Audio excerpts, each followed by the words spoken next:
Join me as I take on the challenge of decoding the Bharatiya Nyaya Sanhita 2024 and compare it with the IPC 1860. In this video, we will delve into the Bharatiya Nyaya Sanhita 2024 and compare it with the Indian Penal Code of 1860 to understand the implications of this new legal framework. The central challenge lies in understanding the key differences and similarities between the Bharatiya Nyaya Sanhita 2024 and the IPC 1860 and how these changes could impact the Indian legal landscape. It's a daunting task, but one that requires careful analysis and consideration.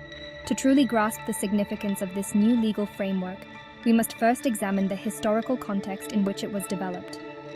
The IPC 1860, for instance, was drafted during the British colonial era, and its provisions reflect the social, political, and cultural norms of that time.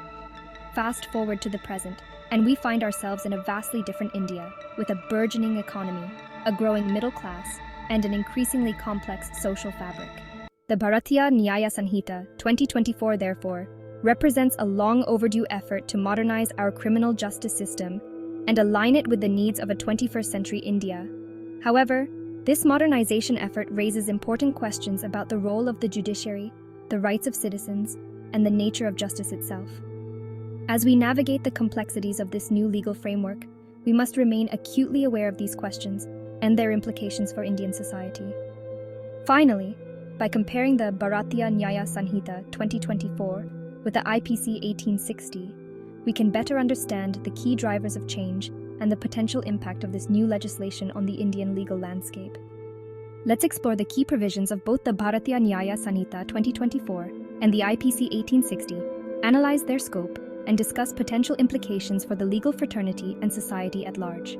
The IPC 1860, for instance, is divided into 23 chapters, each dealing with a specific aspect of criminal law.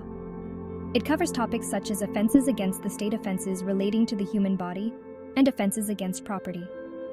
In contrast, the Bharatiya Nyaya Sanhita 2024 takes a more holistic approach, integrating criminal law with restorative justice principles and emphasizing the need for rehabilitation and reintegration. This shift in focus raises important questions about the role of punishment in modern India and the balance between retribution and rehabilitation.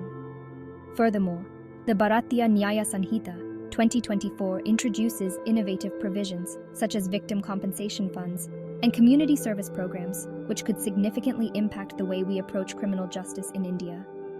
As we delve deeper into the provisions of both frameworks, we'll examine how these changes could influence the practice of law, the administration of justice, and the lives of ordinary citizens.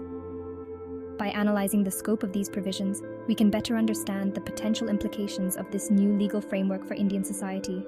Moreover, by discussing these implications, we can begin to build a more informed and engaged citizenry, capable of participating in the ongoing conversation about the future of justice in India. One of the most significant differences between the Bharatiya Nyaya Sanhita 2024 and the IPC 1860 lies in their approach to criminal liability. While the IPC 1860 focuses on individual culpability, the Bharatiya Nyaya Sanhita 2024 takes a more nuanced approach, recognizing the role of social and economic factors in shaping criminal behavior. This shift in perspective raises important questions about the relationship between poverty, inequality, and crime, and the role of the state in addressing these underlying issues. Moreover, the Bharatiya Nyaya Sanhita 2024 introduces the concept of social harm, which recognizes the impact of criminal activity on communities and society as a whole.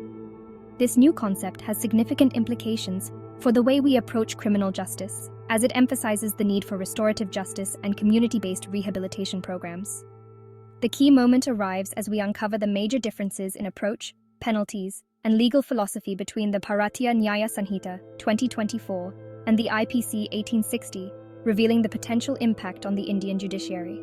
One of the most striking differences lies in the severity of punishments, with the Bharatiya Nyaya Sanhita 2024 introducing more lenient penalties for certain offenses. This shift in approach raises important questions about the role of deterrence in modern India and the balance between punishment and rehabilitation. Furthermore, the Bharatiya Nyaya Sanhita 2024 emphasizes the need for judicial discretion, allowing judges to take into account the specific circumstances of each case. This increased flexibility has significant implications for the way we approach justice in India, as it recognizes the complexity and diversity of Indian society. Moreover, by examining the legal philosophy underlying both frameworks, we can better understand the values and principles that guide our approach to justice. This, in turn, can help us build a more just and equitable society, one that reflects the diversity and complexity of modern India. Key examples of differences. Bharatiya Nyaya Sanhita 2024. Specific provisions for cybercrimes and offenses facilitated by technology. IPC 1860. No specific provisions for cybercrimes. Bharatiya Nyaya Sanhita 2024. Uses gender-neutral language and definitions. IPC 1860. Gender-specific provisions. Bharatiya Nyaya Sanhita 2024. Community service as an alternative punishment. IPC 1860. Primarily focuses on imprisonment and fines. Bharatiya Nyaya Sanhita 2024. Enhanced focus on victim compensation. IPC 1860. Limited provisions for victim compensation.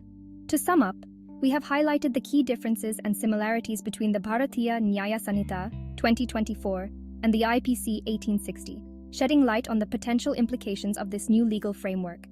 If you found this comparison insightful, don't forget to like, share, and subscribe for more legal analysis videos. Let us know your thoughts in the comments below. And don't forget to subscribe to Kanoonplus channel.